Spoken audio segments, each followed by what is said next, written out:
এই 5 জন সাহাবী রাসূলকে গোসল দাফন পরবর্তী এই দায়িত্বে ছিলেন। আর এদিক দিয়া সাহাবায়ে কেরাম ওই যে অ্যাসেম্বলি মদিনাতে সেখানে উপস্থিত হলেন। কেন?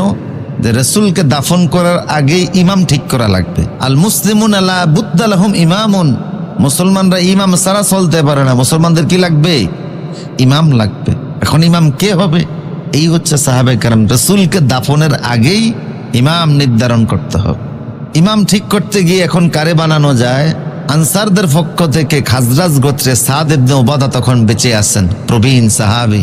কেউ কেউ ধারণা করলেন যে তিনি হবেন।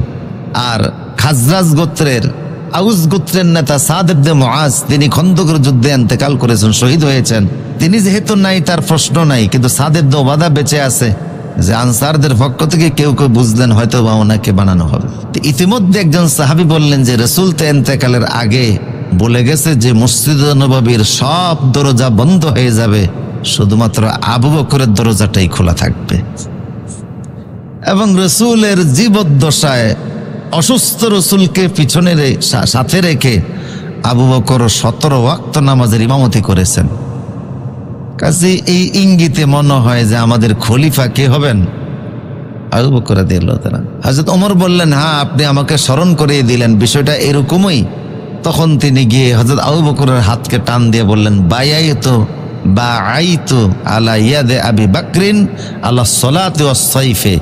ইসলামের আনুগত্য এবং নামাজের ব্যাপারে আমি আবু বকরের হাতে বাইআত গ্রহণ করলাম।